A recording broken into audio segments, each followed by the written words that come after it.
In all honesty, I think the advent of Gen AI and the explosion of what is happening right now can be a bit disconcerting, but it also can be quite exciting, and we have chosen to feel excited about it.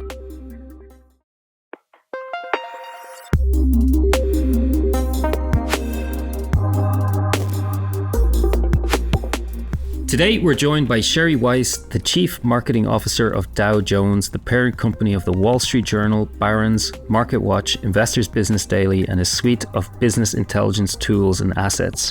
As CMO, Sherry leads efforts to drive subscriptions, elevate and promote the brand, and optimize marketing across the entire Dow Jones ecosystem. Sherry's career path makes her uniquely equipped for this role, with a track record of success spanning consumer banking and e-commerce before joining Dow Jones.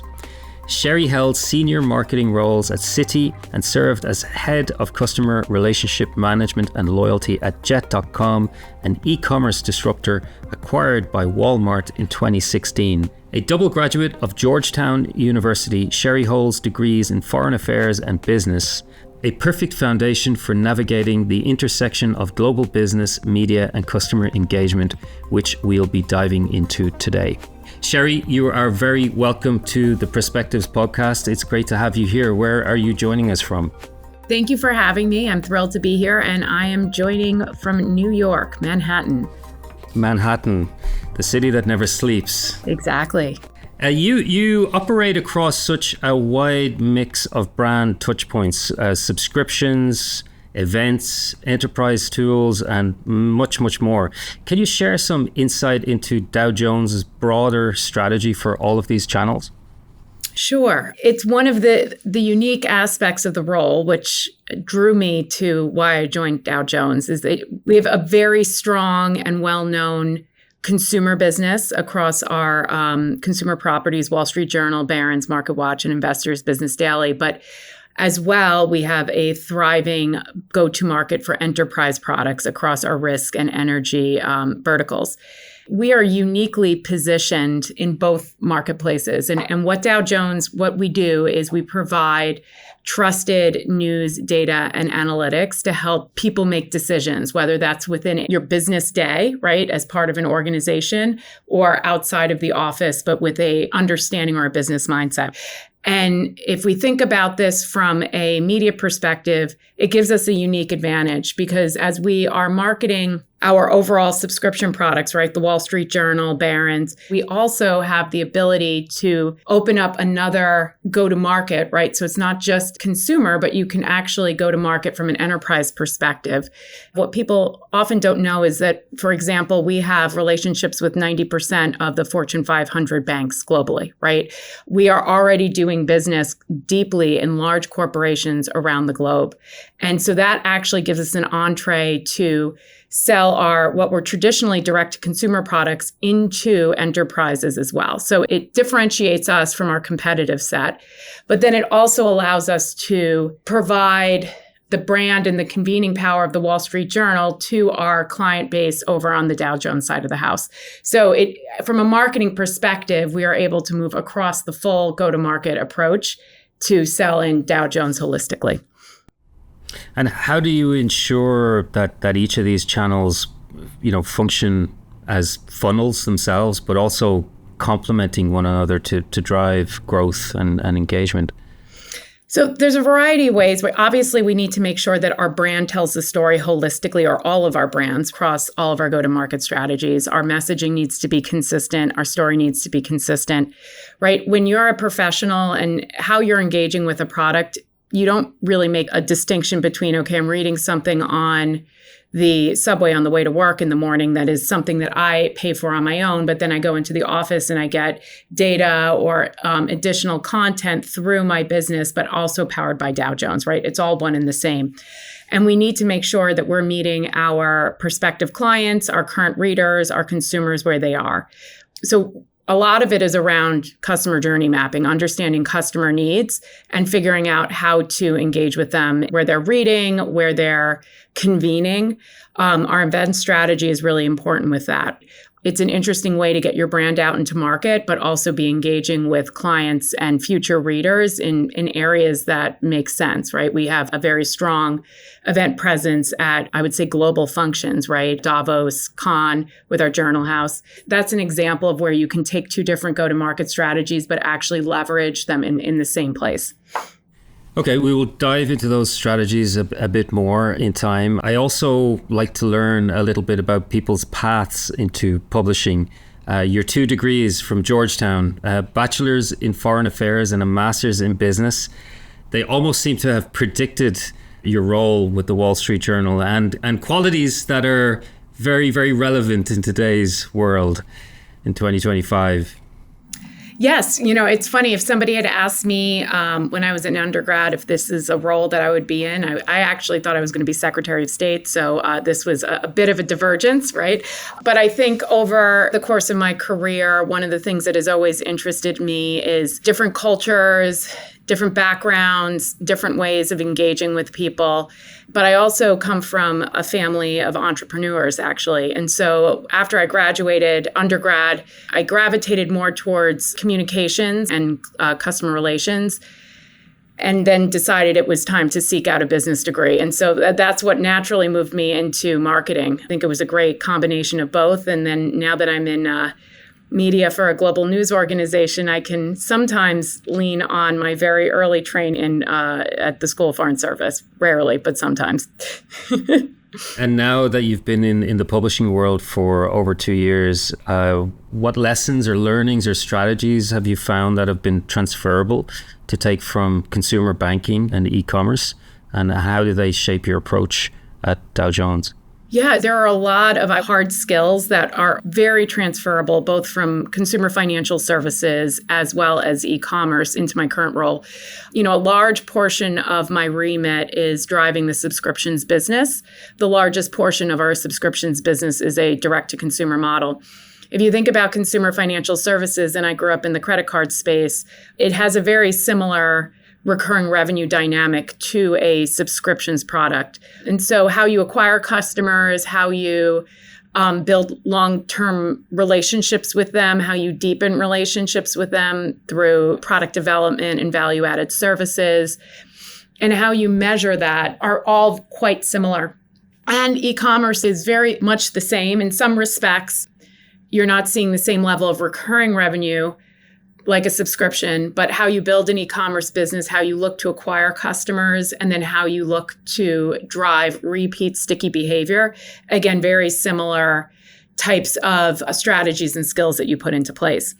The other interesting thing is if you think about the work that we're doing at Dow Jones, we have a very obviously strong base that I came into, but the idea is what has driven growth in the past in this area is not what's going to drive growth in the future, right? We all know the ecosystem and the media landscape is rapidly evolving. And so in most of my roles, both at Citi as well as Jet, the focus was on transformation and what you need to do to drive transformation in a large-scale financial services organization that's heavily regulated. And then what you need to do to drive transformation or actually build from scratch in a startup are two very different things. But interestingly enough, I've needed both of them to drive what we need to do forward at Dow Jones. And how you take, I would say, tried and true strategies and tweak them for the future. I learned very much from Citi and scaling for growth, but then also being able to respond in a scrappy manner. In some cases, test and learn and move forward, oftentimes without all of the necessary information to make a big play bet. I brought that in from Jet. And so I think that's been helpful in how we've evolved the team over the last 2 years. You cover many of the similarities across the kind of backbone of marketing across those industries. Anything surprising for you moving into the publishing world and the dynamics of a newsroom environment, or anything different to what you've been used to in the past?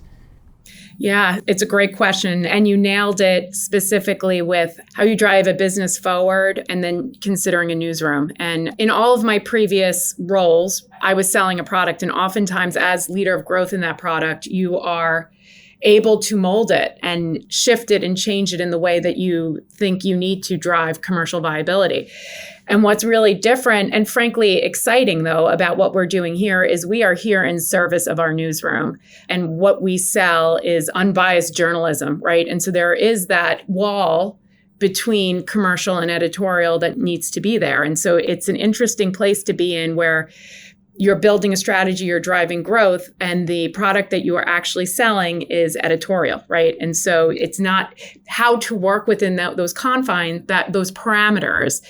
It's exciting. And the nice thing about it is I joined around the same time as the editor-in-chief of the Wall Street Journal, Emma Tucker. And so we were both new in role and re-looking at how the teams could interact with each other to better drive growth for the organization. And we've set up a really fantastic operating model. We just launched a new brand campaign. The editorial team was at the table for that. They had a lot of, I would say, input and hands-on development in that process. And how we approach our day-to-day strategy oftentimes has the two teams talking with each other frequently, which is great.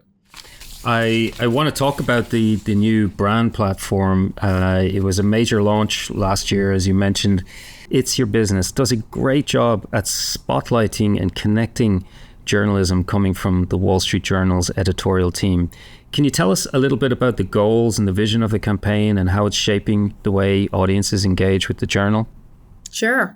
I joined the organization now about 2.5 years ago. And one of the first things I did when I came in is really take a relook at everything that the team was doing from top to bottom. So organizational structure, overall strategy, agency partnerships, marketing technology partnerships. And then one of the areas that we took a dive into was a relook at our brand platform.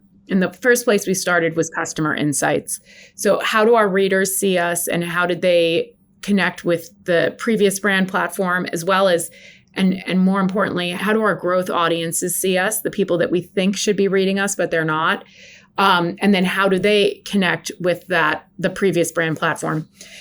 And our previous brand platform was Trust Your Decisions. And it was a strong platform, but I think one of the things that came out of the early customer research that we were doing was trust is quite important, but trust is considered baseline. And what we were hearing from our customer base and our prospect base was, really don't tell us to trust you. That should be baseline. You have to give us a reason why to trust you. And so that's when we decided it was time to relook at the platform and figure out what the future was. And we landed on It's Your Business for a variety of reasons. It's resonated quite strongly. Number one, what sets us apart, the Wall Street Journal, is we are journalists and we tell stories through the lens of business. Everything that we do has that lens on it. And interestingly enough, when you were speaking with our growth audiences, oftentimes they were viewing us as, very much like only Wall Street or only deep financial news, and business was not for them. But the other insight that we gathered was business impacts everybody, whether they know it or not, right? Business impacts government policy. Business impacts your local community. Business impacts prices. And whether or not you are involved in business, it does impact you. And also how you define business is much more wider than what our name perhaps provides to people, right? It's much wider than Wall Street. And so that's how we ended up on the It's Your Business platform, because it really, it means two things, right? It's what we do. We're journalists telling stories through the lens of business, but business is your business. And so the brand platform, as it comes to life, is really focused on leaning into our journalism and putting our journalism at the forefront and connecting future readers and current readers to those stories. And really, in some cases, getting them to give us a second look because they didn't actually recognize that what we write is of interest to them. Yeah, I have some examples of the creatives in front of me. Make hot dog economies your business. Make renters' rights your business. And I can't help but feel the emotional kind of connection to that. Actually, renters' rights, that's important for me. Really like the campaign. One of the fun things about the campaign is that these are actual articles that we wrote, but we also were able to bring them out into really unexpected experiences. Hot dog economy actually was out of home placement on a hot dog truck in New York City. It was fun to be able to be a little bit more creative with this campaign. Yeah, very tangible. I'm curious also, how have you guys updated or evolved the paywall strategy in combination or in alignment with the new brand platform in the last while? Yeah, so one of the other areas that we're leaning into from a transformation perspective is how do we unlock predictive analytics to accelerate growth for our business. Again, I mentioned I come from a consumer financial services background. Everything is heavily analytical, model-based, and we're really trying to unlock that here at Dow Jones. One area where we have found success is in our paywall strategy. We run a dynamic paywall. It's really how we think about it, how we think about that experience. It's very much based on the personas that we're engaging with. So we're hoping to get to a place of an experience based on a customer as opposed to a segment, but it is all very much model-based and something that we rapidly experiment around. Interesting. And according to your most recent quarterly report, subscription numbers are up. Dow Jones's consumer products are up 9% over the last year to 5.9 million, and the Wall Street Journal subscriptions have increased by 4% to nearly 4.3 million. The strategies seem to be paying off, and yet this subscription business is a perennial challenge for media companies, for publishers, for streaming platforms. How are you guys sustaining this type of momentum in such a competitive market today? Obviously, we're laser focused on engaging with new growth audiences and finding them where they are, right? That's the impetus behind our brand replatform and frankly, all of our marketing against our prospect populations, and really also trying to test into new places to find new readers. How are we thinking about alternative platforms? But I think the other really important thing to think about is once you've acquired somebody, you can't grow a business if you're not retaining them. And that's an area where we're laser focused on building habitual engagement from the first time that you are interacting with us all the way through to most of our customers come on in a promotional price, most of our readers, and making sure that we are driving them to stay past that promotional price. Everything that we do has focus on driving lifetime value, right? So it's not a short-term strategy, but making sure that we're keeping and engaging customers over the long haul. One of the things that's really great about this is it's not just on marketing to do that. In past roles, it's very much marketing-led effort, but this is the majority of engagement activities are run through clearly the newsroom. And it is if you think about media, it's a product that updates real time on the daily. So there's so much that you can do to keep bringing people back and engaging with your content. We're always looking to improve retention, but we're quite pleased with how we're retaining our customers, which is helping us drive that growth.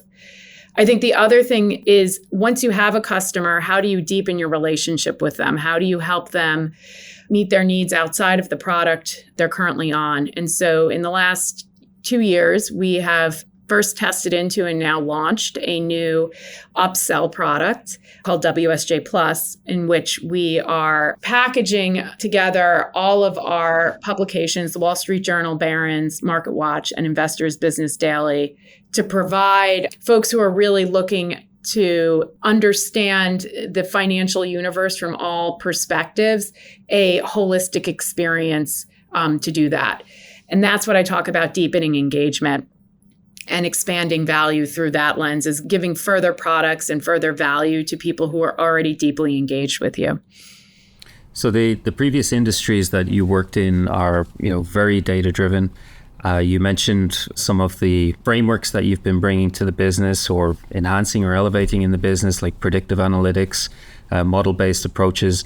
I'm curious, yourself as a CMO and your leadership team and the marketing org, how often are you looking at these metrics to make decisions? Every day. Every day. And in some cases by the hour. So I mentioned from a subscriptions perspective, we have two different go-to-markets. There's an enterprise go-to-market strategy. But on the consumer side of the house, we are a performance marketing organization. So when I talk about we're looking at metrics daily, our North Star, as I mentioned, is we are looking to drive sustained revenue growth in our subscriptions business. And we're doing that through maximizing lifetime value of our reader base. But there's a variety of other metrics that help ladder up into delivering that overall goal. So again, we're looking on the daily at acquisition conversions, how our orders are doing. We're laser focused on retaining customers, so stick rates across all of our different cohorts, how people are engaging with the product or with our publications. And there's a variety of indications and measurements that we look at, from average active days to what areas of the site are they engaging with? Are they on the app? Are they not? And then obviously, just overall customer satisfaction. So if you look in, coming out of our customer service organization, what are our customers saying from a sentiment perspective?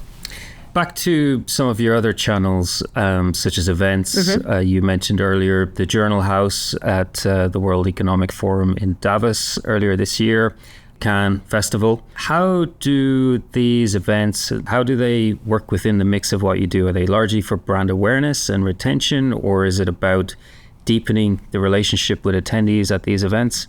Fantastic thing about our event business, in my mind, as the chief marketing officer, it serves a dual purpose for us. It's a very important purpose. They are brand building, right? We believe that we have the ability to convene the movers and shakers of the world. And we have the ability to gather folks in some of the most important global events. And that serves us for a variety of reasons. Number one, brand building. It helps drive our brand recognition.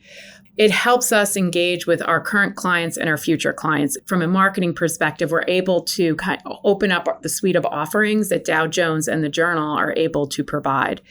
We're able to build the brand, engage with our current clients and future clients. And then also, we've just relaunched our leadership offering, the Wall Street Journal Leadership Institute. And that's another area where we're focused on continuing to deepen our relationships with global leaders and really help provide them the information and communities and data and analytics that they need to drive their businesses forward. So let's talk about trust. You mentioned earlier in some of the customer insights, the framing that trust is a baseline. I want to take a moment to unpack the word trust, as it's both table stakes for media brands, but also increasingly under scrutiny. How do you see the Wall Street Journal's role in this context, and how are you evolving your approach, not just to maintain authority, but to actively deepen your connection with readers in such a challenging news media climate? Yeah, I think it's one of the biggest challenges of the moment, because as I think we're seeing daily, audiences are looking for news and information in untraditional places. What people think about as news is very different than what people have traditionally thought about news. People are seeking information more readily on social media or through content creators. We're also being faced in an environment where people are just deeply cynical, and it's quite polarized. And to that point around the research that we did, where people are like, trust is a table stake, but don't tell us to trust you. I think for us, where we're coming at this from a marketing perspective, I know this is where the newsroom comes at it, is what we do on the daily is around driving trust. And so one of the areas why we decided from a brand perspective that it was critical to lean into our journalism and put that at the forefront of all of our marketing is that we believe our journalism speaks for itself. And the more that prospective reader or a current reader engages with it, they can make their own decision on whether or not the information that they are getting from the journal, as well as our other publications, whether or not it is fitting the bill for them from a trust perspective. And we believe it is, right? If you look at brand sentiment, the Wall Street Journal continues to perform at the top of most trusted brands. We're looking to continue that. And are you observing any shifts in younger audiences and their perception of trust and credible news sources? We keep a close eye on that. I think we have a code to crack around future audiences and younger audiences and how they think about where they get their information. It's important for us to meet our readers where they're at. And how do we engage and frankly monetize alternative channels that are outside of our owned and operated? We've had a lot of success so far with our YouTube channel. I believe it has one of the largest followings of a newspaper YouTube presence. It's quite an active community. The newsroom is making incredible progress with our TikTok channel. And these are the areas in which we're looking to start engaging with younger audiences and bringing them into the fold. Trying to bring this back to your broader strategy, what are you excited about at the moment, and what trends are you keeping your eye on? Mm-hmm. It wouldn't be a conversation, right, if I don't bring up AI.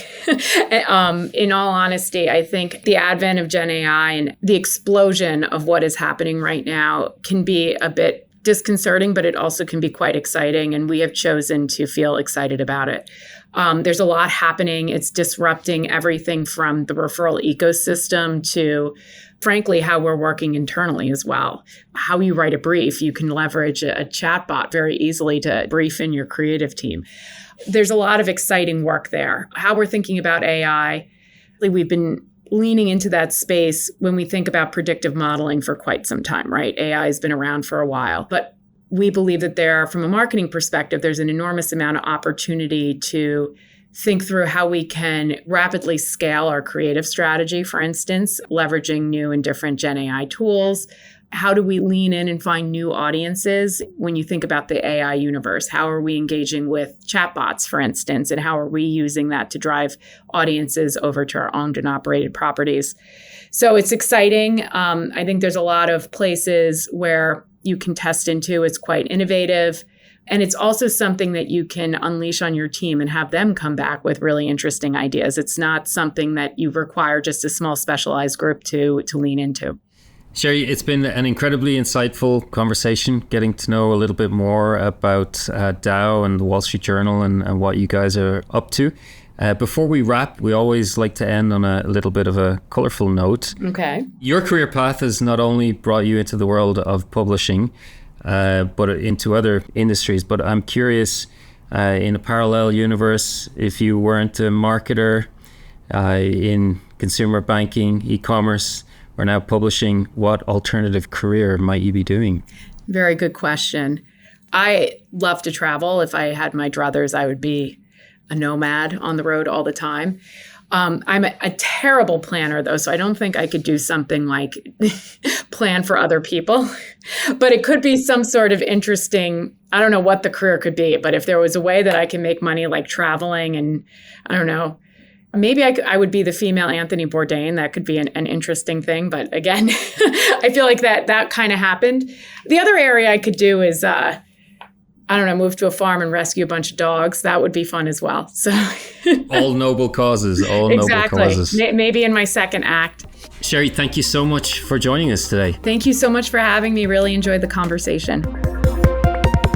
Well, that's a wrap for our latest episode of the PressPectives podcast. Thank you very much, Sherry, for joining us, and thank you all so much for tuning in.